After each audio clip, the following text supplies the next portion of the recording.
Hello and welcome to the Scottish Roadscast, a podcast all about Scotland's roads, bridges and motorways. I'm John Hassel. I'm Stuart Baird. And I'm Duncan McKnight.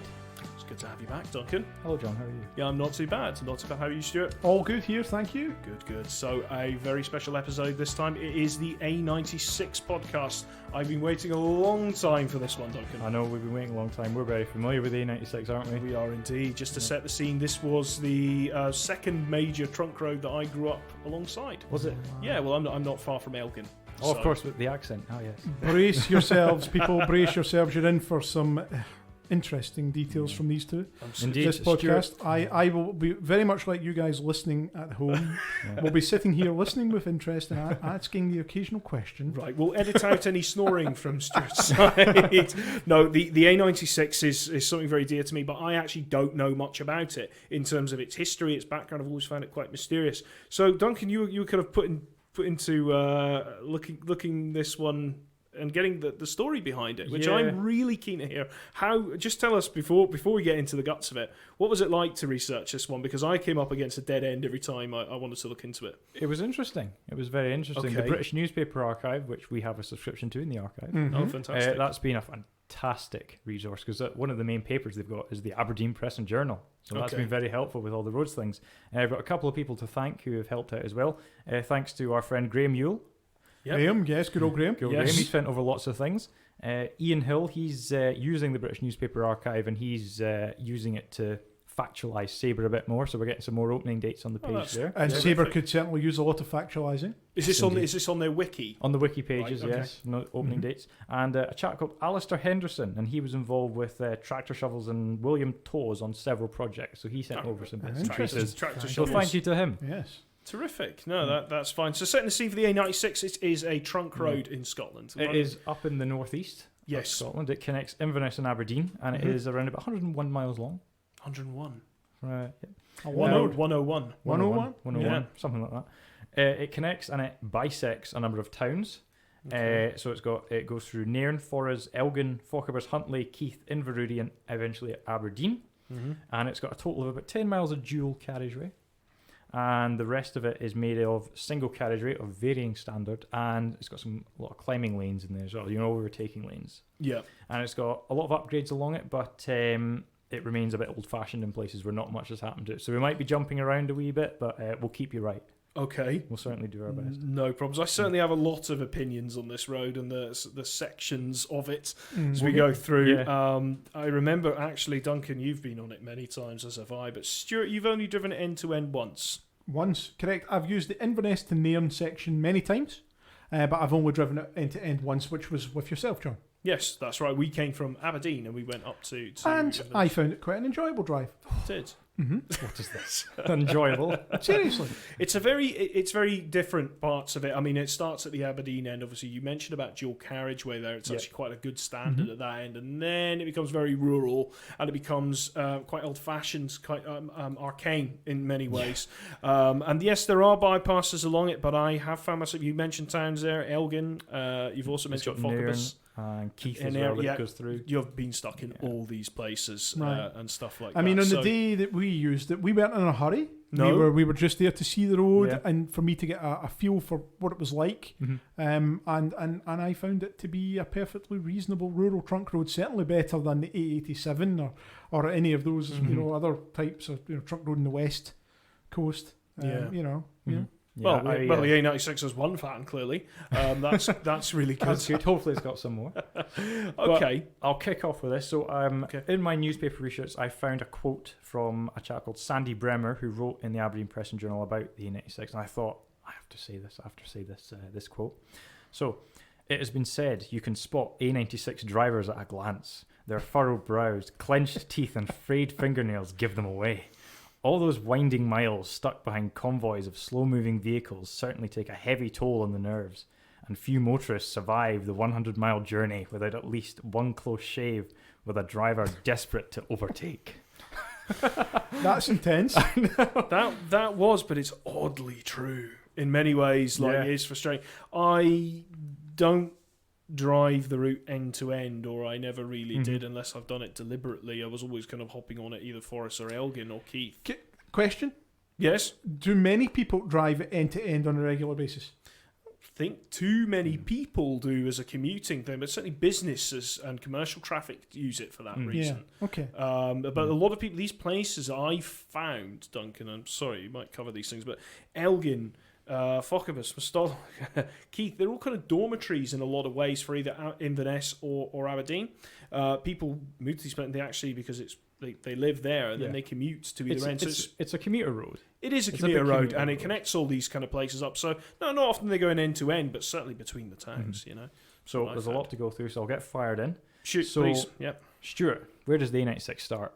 Oh, quiz. At the Inverness end. At the Inverness end, I believe it Inverness. starts at the Inches roundabout. Close, very close. North of there, North of there. What's north of there? Oh, what is north of there? You tell me. Raigmore. Raigmore, of course. You get Raigmore interchange. The big Raigmore interchange. That's the and grade separated one. That's the big roundabout. So it's Mill Street in Inverness. That isn't A96. I mean, you know, Where's Mill Street? the continuation of what I thought was the A96. So Oh, Milburn Road. Milburn Road. That's not the A96. Mill Street's from Rutherglen, you silly boy. That was the last Now- podcast. which now has average speed cameras. If you were listening. But anyway, Okay, Raigmore is So- where it starts. the initial start of the 1920s route was just to the west of Raigmore interchange at the Milburn roundabout. Oh, And you got to think back then. You know, you've got DFS, you've got KFC, you've got all these things round about it. Back then, this was all rural. right. This was all very Okay. quiet. So it came off what was the old A9, Mhm. and it went under the Perth Inverness railway line, over the Inverness Aberdeen railway line. It ran along the coast of the Murray Firth. Now you can still see this original route today on satellite. If you look north of the railway, Mhm. you can see this abandoned bit of tarmac that ends at the Raigmore interchange, and Yeah. that was the original route. Now, that huge retail park, is it the Inverness East retail park, the one with the huge Tesco and all that? Yeah, with the Inverness cinema. East Seafield. Yeah, when did all that get developed then? We'll get to that. Oh, Stuart. sorry. We'll get Sorry. to that. Stuart, don't you worry. I know. I'm Um, curious. So as well. this route going over and under the railway, this proved a bit of a bottleneck, and there are sections where the route started to slip into the Murray Firth, so a bypass was needed. So this was the Stonyfield Bypass, Okay. and this was opened on the 19th of November 1968 on a design by the Inverness County Council, and it was built by J. Miller and Co. Oh. So this was a single carriageway, and it was one bridge going over the Perth Inverness Railway, and it joined up to the existing E96 at Allen Fern, which is just Right. along from the retail park, where the road goes all narrow. And back then, this was all rural. One bridge over the railway line, nice big straight bit, single carriageway. A little bit time goes, and we have the A9 constructed. So that was the new start of the A96, was coming off the roundabout. And again, it was still rural, it was still single carriageway, and it was built with reflector curbs again, which we all like, reflector curbs. And in the 1990s, the retail park in the Seafield business area, that was constructed, and they duelled a big bit of the E96. Yes, because I was going to say there's a tiny bit of duelling at the Inverness end, and that was done in the 1990s. when That Park was open. completed in September 1997, Gosh, I which thought it wasn't was too older long than ago. That was Highland Regional Council. We don't have a contractor for that section. Right. Okay. But that fair was enough. that was the dual carriageway. I that takes you up I there. didn't know that. This is terrific. Right. Yeah, Okay. I didn't know that either. It was a bit of a mystery. I thought it was a bit earlier than that. Right. Okay. So that's what we've got today. Mhm. And we've got the Smithton Clawdon roundabout, and I remember this being built in around 2006. Yes. So that comes off the E96. I remember that too. And yeah. that was the big bit of improvement. Now, throughout the 1970s and 1980s, the E96 to Nairn was quite narrow, was quite slow, a lot of nasty wee accesses on it. And by the time the 1990s, 1980s came along, we had a big new section of A9 go down to Aviemore in half an hour. Take you half an hour sometimes to do half of that distance to get to Aberdeen. And the Scottish Development Department realised they had to do something with this. So a large section past the airport from where is it, Murrayston all the way up to the Gollenfield Railway Bridge, Yeah. past the airport, all of that was reconstructed in the 1990s. So we've got it starting here around about 1988, and it was completed around about 1992. There was about 5 sections running past here. Most of this was Highland Regional Council, and Crouch and Hogg did the section past the airport, did the design for that. So George Leslie, Morrison's and William Tawes were involved with the rebuilding of these sections. Okay. So that's when you're driving one and it suddenly widens out going past the I airport. know the bits you're talking about. I know there's some quite straight sections of the Mhm. road there, very straight bits as you start closing in on Nairn. Yeah. But did they not alter the route. I remember they created an access for Inverness Airport. They did. Yep. They constructed a new roundabout and a new road round the top of the runway in 2004. I think it was around about. It was that the time. early 2000s when there was a bit of road improvement. I do remember it going in. I actually think I was driving at the time, so it's possibly about 2005. Yeah. So we had that put in, and that gave us a nice modern bit of carriageway going past there. And then we go over the railway line. Okay. Now this is done on a big sort of box structure. Now this was completed around 1974. This was designed by the Inverness County Council and built by William Tawes Limited. Okay. And it replaced a rather dodgy level crossing. I mean, they've heard several newspaper reports about how trains were going past and the traffic lights weren't even working. So this was quite heavily So you needed. take your life in your hands there. So it was pretty much like, an ungated crossing. You just had to look. When did you say that was? 1974, 1975. Okay, all right. So a bit late to get that bit finished. Well, it was still the 70s, Mhm. so anything went. So the carriageway narrows back down, and we then enter Nairn.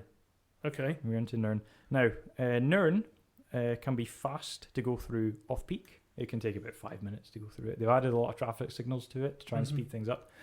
During the summer, whenever an Inverness goes, let's go to Nairn for the day, Yes. it completely chokes up, and it can take a while to get through, throughout peak times as well. It is like the Cornwall of that part of Scotland. Everybody goes there. And I think you're saying with the traffic, as soon as you say put traffic lights in there to speed things up, I have, even on off-peak times, I found myself sometimes caught in there, but I have been caught at those holiday times. Yeah. And it has taken me sometimes about 15 or 20 minutes. And even though there's like roadworks and stuff like that. Interesting fact about Nairn with my dad had actually broken down in the same place twice in two separate vehicles in Nairn. Oh, Just at the bridge. There was a building there with a car that was kind of sticking out the side of it. Oh, I remember that. And he broke down in two separate vehicles right at that same bit. So there you go. It's a shout out to my dad there. Anyway, onwards with the Nairn story. So in Nairn, it also goes under the railway on a big bridge. Now, this was constructed in 1991. This was ScotRail civil engineer, and this was built by Morrison's. So this takes the E96 over the road there. Okay. And then we leave Nairn at last, or depending on how long it takes you. I think you've been stuck there. Oh, shocking. That's And quite a nice place. Yeah. we rejoined the Aldern Bypass, and this was opened on the 3rd of July 1987, and this was a Highland Regional Council section, and it was built by Morrison's. Yeah, it does feel quite modern, that section. It is, I've been along there. Yeah. I've heard in the newspapers there was a big celebration, a big party when it opened for the bypass. Now, the Inverness to Nairn dualling is on the go at the moment, so that's a new bit of dual carriageway that's being proposed from Inverness all the way up to a bypass of Nairn, and it's also going to bypass Aldern, tie in at Hardmuir. Yes, I've seen this. You're right. So it is and it's a complete dual carriage. It's like expressway It's standard. a big expressway, yeah, but it's not a special road. It's the A road. But it looks good. They've got some visualizations of this and stuff like that there. But that whole section, just while we're on that is definitely the busiest part of the A96. Oh, Always remember when you get past Nairn, you really couldn't overtake because there was always so much stuff coming the other way. I mean, it's like the M77. It's a commuter corridor. Yes. You've got places all around it that feed in every day. Yeah.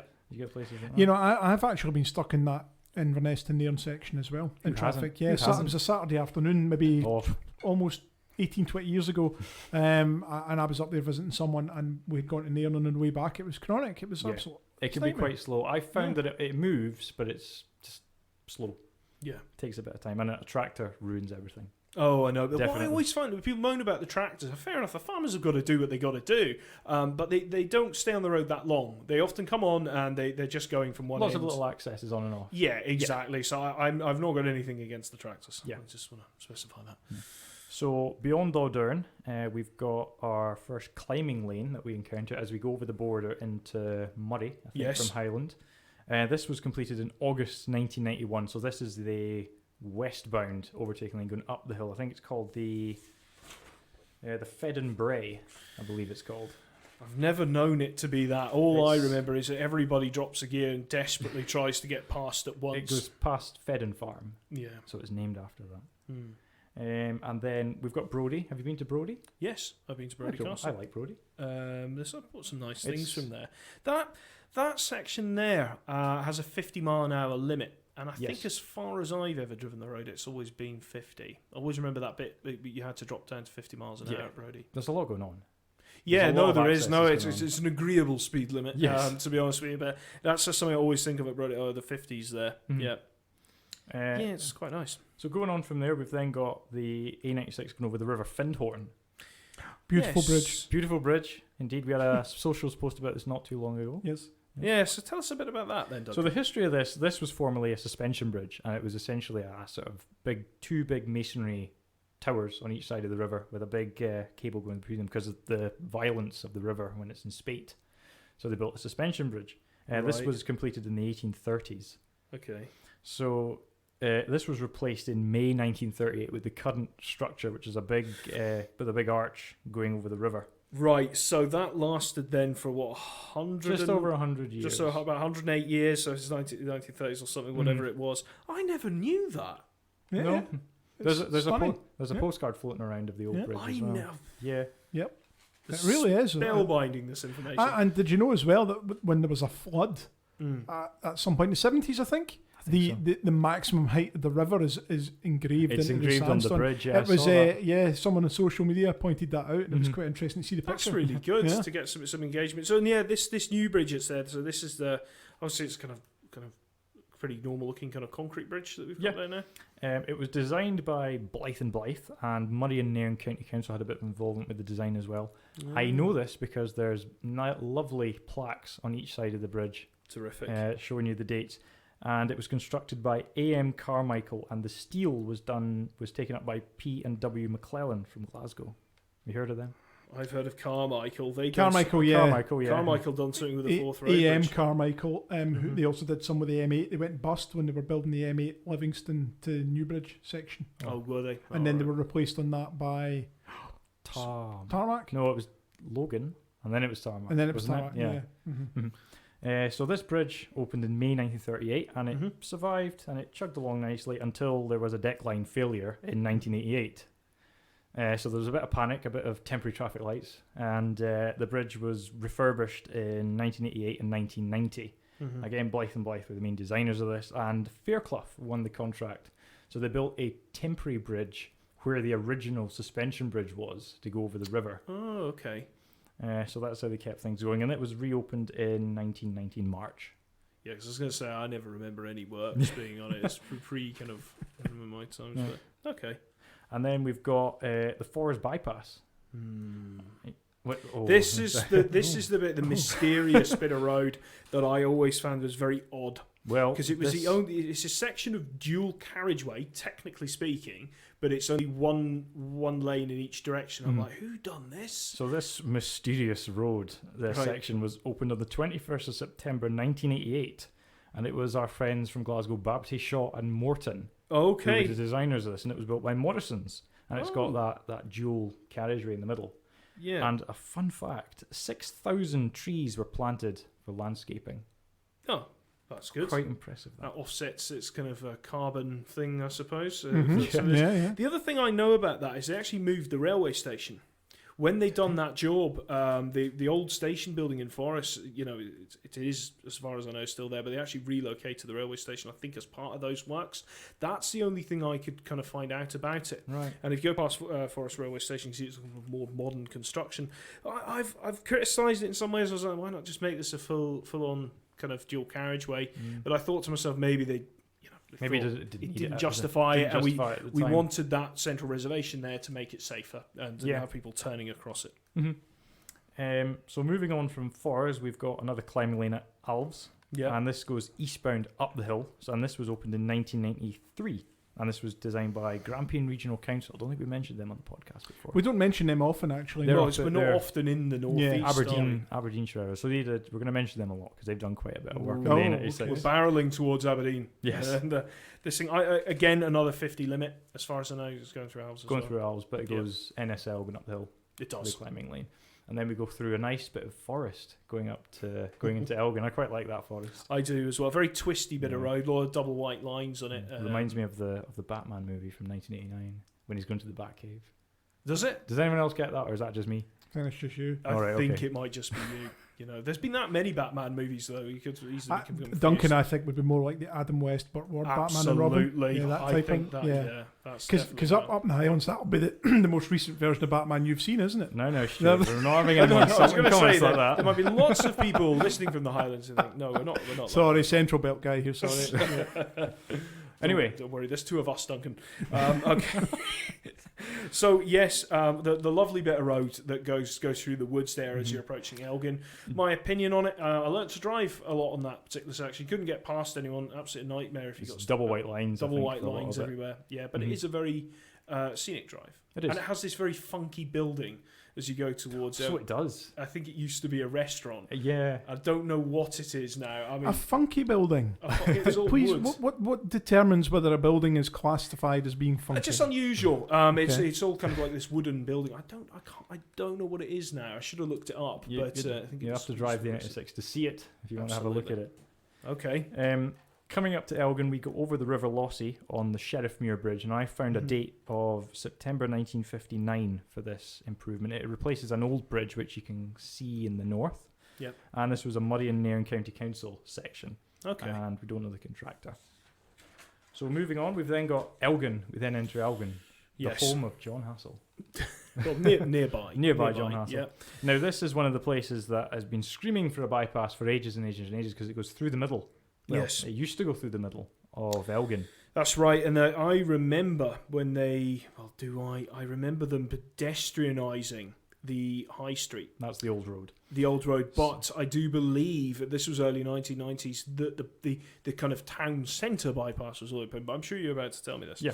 So the original road ran through the high street, as John said. Yep. And on the 21st of April, 1981, Grampian Regional Council and Morrison's constructed the Elgin Relief Road, which runs round to the north, which is a wee yes. curve round. It's got a wee pedestrian bridge that goes over it as well. That's right. I've taken photos from that bridge, Yeah. and I've seen photos of this. I believe in the land collection or lane collection that we were looking at. So, All right. interesting. Yeah.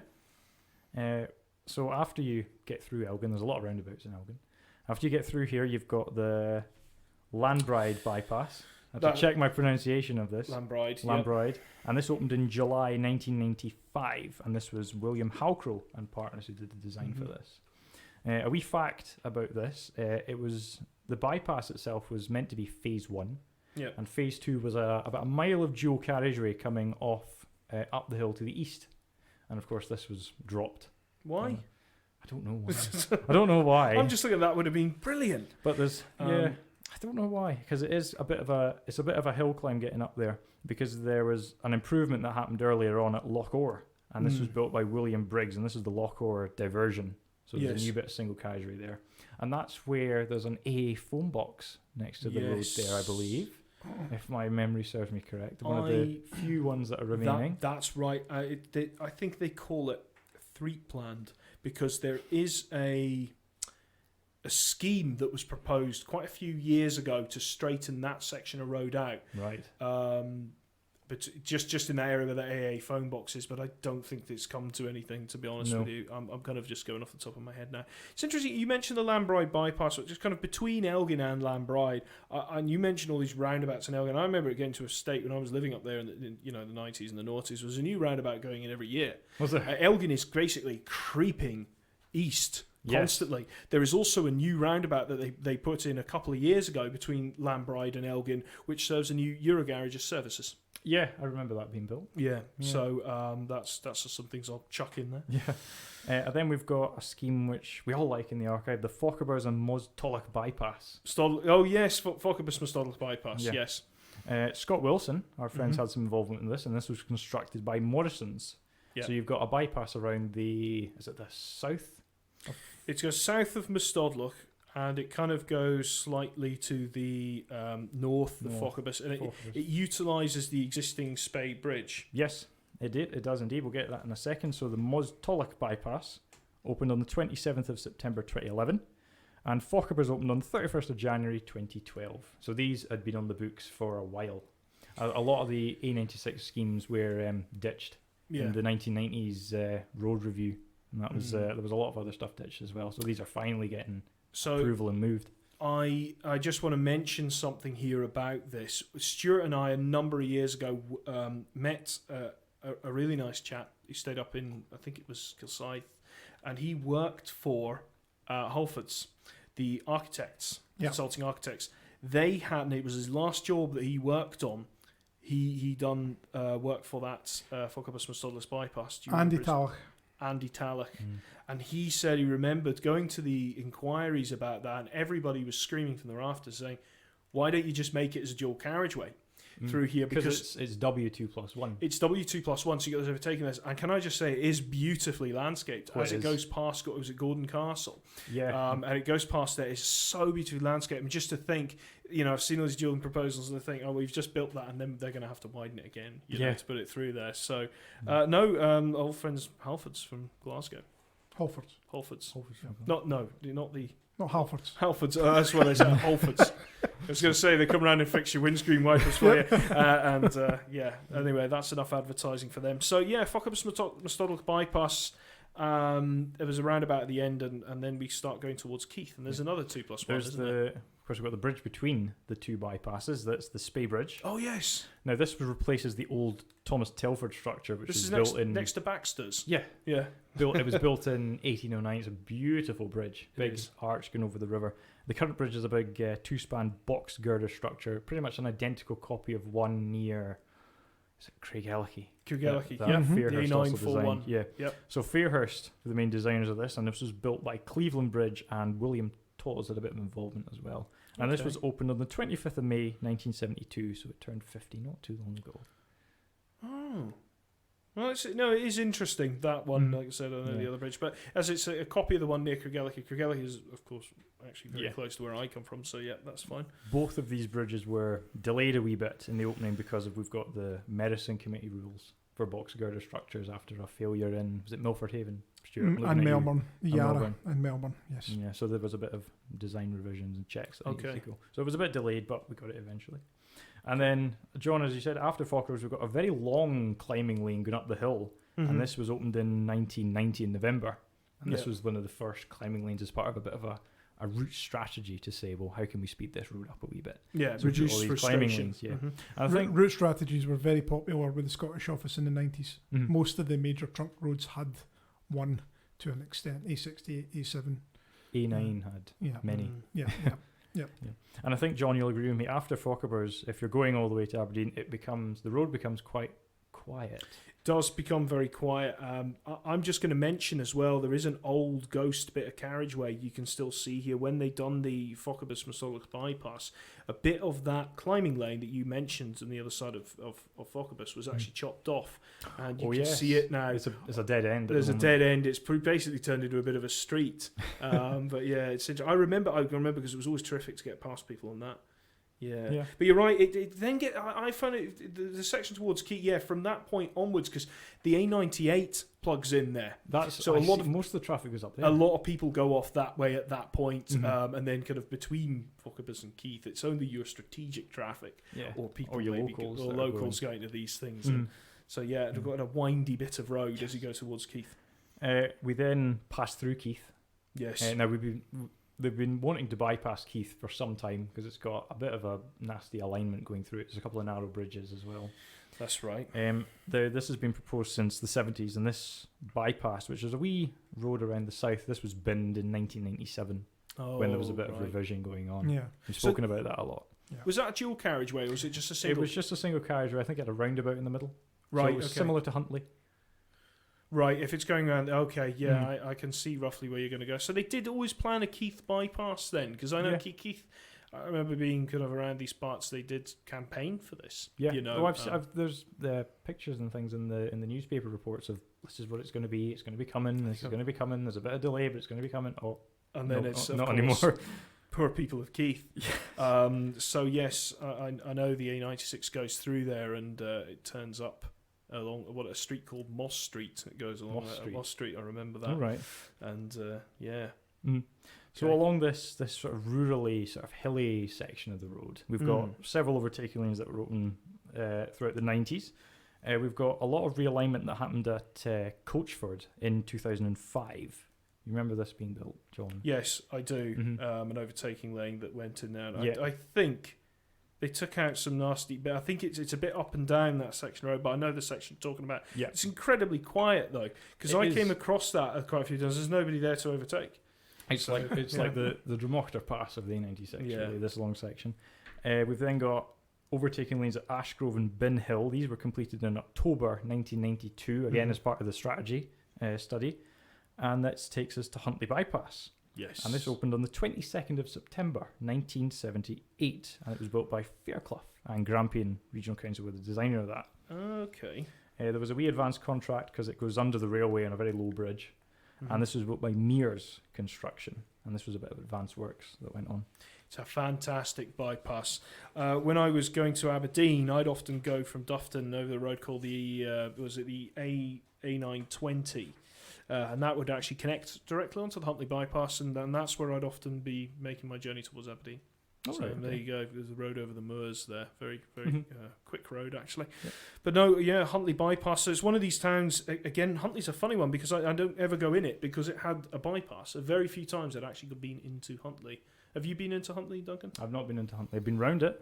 Not Well, been there into you go. The it. I'll have to bypass go is in doing and- its job. I'll have to go there. in and visit it, yeah. Okay. After that, we've got several miles of not much happening. We've got Yes. we go past my favourite junction called the Oyne Fork. I love that. The Oyne Fork. The Oyne Fork's a great Fork. name. Mm. And then we get to Inverurie Bridge. Okay. Yes. Inverurie Bridge. So, bit of a story here, isn't there? There is a bit of a story. Now, the original A96 did a dogleg zigzag bend under the bridge. Yes, I remember. And being this was caught at quite traffic a- lights there. This was quite a low bridge, so Yeah. there was a sort of guidance for trucks going underneath it. Mhm. So there was traffic lights there. Now this caused problems, queues, delays, and they were wanting to do something about this for some time. yeah. And eventually, on the 18th of March 2016, Balfour Beatty built the new bridge over the railway. Mhm. So it's a big box that goes over, and they retained the old bridge because I think it serves a field or something like that. Yeah. Yeah, Scott Wilson I think had some involvement with this as Terrific. well. It is. I always feel like that actually can save you. Peak times you can get caught there for quite a while. That saves you about 10 minutes. That. Yeah, The only thing I've always felt with that is how is that going to work if they have a dual carriageway the road? I thought, oh well, you should have maybe dualed that one there, but I'm sure they could split the carriageways or do something. Yeah. I'm not sure what your thoughts are on something that. like a double deck bridge, something cool like I that. wasn't thinking that crazy, but Yeah. fair enough. So from here on, the Mhm. A96 is on a modern alignment all the way to Aberdeen, where it finally ends. Mm-hmm. So the first stretch of this is Inverurie Bypass, Oh yes, and this was opened on the 7th of December 1990. yeah. And this was Grampian Regional Council, and it was built by Tractor Shovel Taws, because this is after they merged, Tractor Shovels and Taws merged together to make Tractor Shovel Taws. So they built the single carriageway to the north and about a mile of dual carriageway from the south. There was a brand new bridge as well, wasn't there? A bridge over the River Don as well. I was 2 in 1990, and I do remember my mum pointing out the old bridge as we were going over this when I was very, very young. All right. So this was done obviously in my lifetime, but I do remember this being a very new section of road, Mhm. and then of course a lot of work went on in this area. Inverurie's okay. I've been into it a few times. I don't know. Have you been into Inverurie? I've not been into Inverurie. Apparently it's got a good chippy. Yes. Apparently. It's fine, Yeah. and I've it'll just show the bypass does its job. It's a good bypass. You can get past stuff on that. It's find. got a very long curve at the north, which is good for road taking. Yeah, it's got a straight on it as well as Yes. it goes slightly up a hill. But no, it's quite a good one. Yeah, it's also got a sort of Charing Crossy section where it sort of dives into a cutting between Inverurie. Yes. Now, interestingly enough, when they're looking at the dual carriageway plans, it just wasn't quite enough room to No. get the road in here, and they were looking at some of the different options of Yeah. how they were going to take it away. One of them was to online upgrade, but they didn't want to do that, Yeah. so they're trying to pull it away I from. think them. they said about 15, 20 properties. New properties would have to be demolished. Yeah, for which is this no dual good. Which is no carriageway. good. Yeah. Mhm. So, but yes, you beyond this point, this is where you It get. becomes dual carriageway Yes. at the bottom of Inverurie. Now I do remember this being built, so you can tell me Yeah. all about that. So this is the long dual carriageway. This was one big scheme. It was about 10 kilometres of new dual carriageway Mhm. passing Kintore and Blackburn. And this opened on the 15th of September 1998. Right. and it was Fairhurst and Balfour Beatty built it. I think Scott Wilson again have some involvement with this, along with Balfour Beatty. Duncan, they must have started that years because I remember it going on for quite a while. I remember going through on school trips and seeing a huge amount of construction, and that was definitely in the mid-1990s, you know, so this must have, I don't know when it started, but no, it was a big improvement once it came Oh, it was, yeah, it's got some roundabouts on it. Some roundabouts, it's Some absolutely roundabouts, festooned with roundabouts. It's got some isn't it? good separated junctions as well. We have some photos of the construction of that in the archive. You're not scanned yet. Not scanned. Not scanned yet. All to come, eh? All to come soon. Great. And this takes us on to the Grampian Regional Council sections of dual carriageway from Blackburn and Kintor bypass into Auchmill Road, basically in Aberdeen. Right. So several schemes that were going on. Now they dualled this because there was a lot of commuter traffic from Aberdeen to Inverurie and Dice and the airport, so they said, let's get this dualled. They started in 1970 and they finished in 1994. Okay. So it'll take a little while. So we'll go through the schemes. So we've got now John, you're going to help me here. Is it the Tierbagger Hill? Something like that. Tierbagger Hill. Tierbagger, as it sounds, yeah. Tierbagger. All these people naming these places are just out to get me. They are out to get you. It's clear we had the same trouble with the A1, I remember. No, don't talk about the A1. Nearly forgotten about all that. So Tierbagger Hill was done in 2 phases. So the first phase opened in 1970. Now this was a very small section of dual carriage. This was about a quarter of a mile, basically taking you up the hill, and this was built by William Tawes. And stage 2 opened in May 1983, and that was also William Tawes taking you down the hill. Then from Tierbagger to Bucksburn, that was done 1986-87, and that was tractor shovels built that section. Good old tractor shovels, yeah. And the Bucksburn diversion, which is the big roundabout in Bucksburn, that opened on the 24th of January 1994, and that was tractor shovel Tawes built that. And there's a nice plaque on a big plinth for this scheme opposite the Premier Inn. You're looking at me like you didn't know this. I've only found out about it very recently myself. Can you get that in that spreadsheet? I'll get that in the spreadsheet. You've discovered this plaque. What condition was it in? Was it in good condition? Oh, it's lovely. There's 2 people next to it cleaning it every day. That's a bit of sarcasm. By the way. But it marks there was a tree planted when the bypass opened, so it's next to that. So it's opposite the Premier Inn. So if you've got some time, go and have a look at the Bucksburn diversion. And then the last few sections, we've got Auchmill Road Stage 1, and that opened in 1978. And this, I think, goes across the Hodigan Roundabout. Does it? I think it does. And then we've got Stage 2, which is 1981, and that was white construction. Right. Okay. Now, the Hodigan Roundabout appeared in 1984, I think. As late as that? It wasn't. It always looked, Hodigan Roundabout, or what it was, or I know that's quite topical right now, is that it's always seemed quite small and dinky and substandard to me. It was very urban. It was a very urban, basic dual carriageway roundabout, but it has recently been improved. That's which right. we've mentioned before. It's just the Hodigan Roundabout Improvement Scheme. It's cut a wee corner off the side. Well, I call it the Hodigan Bypass, but Hodigan Bypass. I'm interested to get your opinion on it. Have you driven it? No. You haven't? Oh, not yet. Oh, have you seen how expensive fuel is these days? That's true, actually. Should be very honoured you've made the trip down here. But it does look helpful. It's like a big filter lane. So if you're going up the A92 along to the airport, for example, you can cut the corner. You don't have to go around the roundabout. So this eases pressure off this wee roundabout.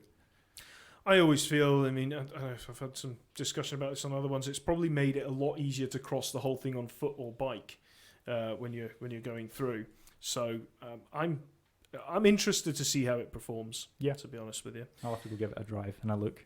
Absolutely. Yeah. So that's the end of the E96 there. It joins the High Street and it becomes non-trunk. Right. That was moved when the AWPR opened. There was a new roundabout built to get onto the AWPR, and that's where the trunk section stops and starts. Yeah, I was going to say it has had some alterations there because the AWPR, the Aberdeen Bypass, whatever you want to call it, it goes straight over the top. Fly over the top. Big bridge going over it. In a junction that I don't like at all. I don't like that interchange that they've got there because you've got to go through lights, turn, and then go to another diamond junction to turn onto it. I always thought they could have done something a bit cleverer there. It seems like a roundabout that was made for traffic lights. Yes. Seems something like that. I've always felt something better could be done. So, Is there any non-trunk E96? I was going to say, is there not a small There's a small section that goes into Aberdeen, right? And it ends, I think, at the top of the High Street. Okay. So that's that, and the dual carriageway ends just beyond there. Interesting. So that's the E96. Wow. End of the road. Yeah. Do you feel very educated? Yeah, that was interesting. I didn't say much. I'm just listening intently. Yeah. I hope you've got lots of questions. Well, that's good because there is a quiz, Stuart. You see the colour drain from his face there. Okay, now we can have some discussion. Yes. I think we've got some time for that. We do. Something we've mentioned quite a lot is dual carriageway. Yes. On these things. Now, there's a kind of strategy to do dualling on the E96 dueling project. Transport Scotland have a fantastic resource of information you can look at on the website to see the various options and things are considered. Duncan, though, you use this road, not maybe as much as I did, but you do drive it from time to time. What's your thoughts on dualling and in general, where you think it's kind of needed? Inverness and Aberdeen, I would say, would be good. It would be good to have that because they're going to retain the old E96 as a distributor road. Right, that's So it would good. be- So you can farmers use old and new road. all the other people and Yeah. non-motorised users can be on that. Beyond there, from Aldern to Elgin, I think a couple of overtaking lanes might be okay. A couple of straighten it out, maybe make overtaking a bit easier on the single carriageways. Yeah. After Bockabers, doesn't really need it too much. After Keith, Huntley, it's quiet. That's what I hear a lot of people say. But I've never been held up along that. Yeah. I've always been on my own going along. Maybe it's a case of targeted things like bypass the towns, give Yeah. them dual carriageway bypasses, maybe add in some more 2+1 sections where it's needed. But the other way to look at this is, do you not just maybe create a problem down the line with something like what we've had with the A96, where we've made sections of dual carriageway, and then it's we got sort these gaps. and then it's got these gaps, and then our children will be saying, "Oh, I wish they didn't just dual the whole lot," But maybe by that time we'll have flying cars. Who knows? Yeah. I do think just bypass Elgin. I would Yes, say Elgin, I would think, needs one. Elgin There's a lot and going definitely Nairn. Mm-hmm. A lot along with those sections as well. So, I mean, Nairn has got a lot of plans, but they are waiting for a bypass or some improvement to happen before all that goes on. Elgin as well. Elgin would be an interesting bypass because it would be very long to go round the top and round the they bottom. selected what way it was going to go. They selected it was going to go to the south. Oh, did they? They did. So that would tie up with the A941 that goes around there. So not so great news for those people living in Lossiemouth. But that's what was chosen. But all these things they're currently being under review at the moment. Yeah. So who knows what's going to happen with it. But certainly, as we've suggested, actually, Duncan, it'd be quite nice to go up and drive this road again at some point. I'll need to. Anybody think nice driving the A96 is probably those two words don't go together. Yeah. But yes, there we go. I think really, if there's any more discussion on it, Stuart, have you got anything? No, nothing that immediately comes to mind. No. As I say, I have some awareness of the road, driven it once and enjoyed it, and yeah, it's pretty interesting history behind it. And it doesn't sound like you guys are entirely convinced that dualling from end to end is really necessary. No.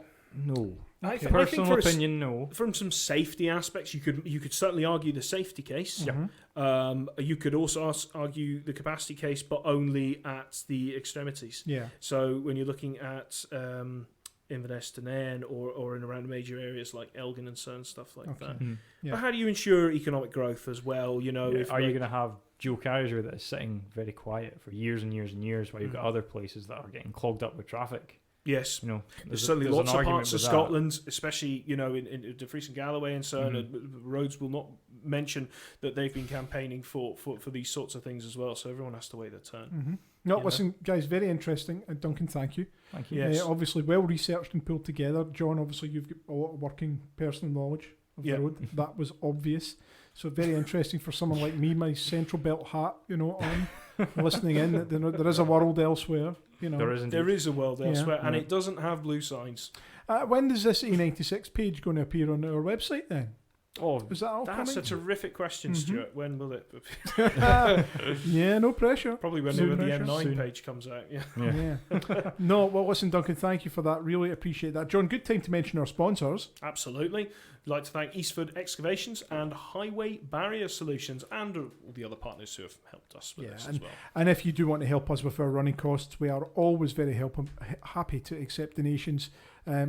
always grateful to Yeah. anyone who offers It some makes support. this possible, and again, we are receiving more material that we have to digitise. Yep. We just spoke about the A96. We've got loads of stuff to share, so Yeah. please support us if you can. And you find the donate button on our website, ScottishRoadsArchive.org. Absolutely, that's it.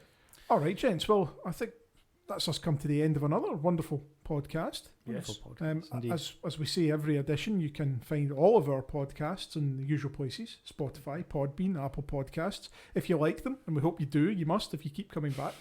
Leave us a review, a 5-star one preferably, and maybe a few lines to say why you enjoy it, and try and spread the word as we try and encourage more people If you to want me listen to come back us. even more, do let me know. Yes. You're always welcome. Give us some suggestions as well if you want us to cover a certain topic, anything roads related. That we I'm can go researching into. a couple of other roads. And Oh, you've always got stuff in the pipeline. Having a look at things. Yeah. A75, anyone? Oh, We'll keep that. that's a can of worms, that Yeah. one. A few years have pricked up 82 there. as well, Mhm. but we'll wait for them. That will be the 10-hour podcast. Yes. So no, that's terrific. Okay, so another thing is of course social media. Don't forget you can check us out on Facebook, on Twitter, Instagram to get your daily fix of all kind of road historical information goodness. Yes, And, particularly your then and now posts, Particularly my then and now and posts. Boychase car spotting posts, They're terrific. and yes. Duncan has some before and after posts coming up soon, as well. yes. Oh, do Watch you? out for those. Yes. yes. So I've got competition. Mhm. Yeah. No, that's yeah. So, great. But once again, Duncan, thank you so much for joining us. Thank you for having me. Thank you, and we will speak to you all soon. Thanks for now. Thank you. Bye.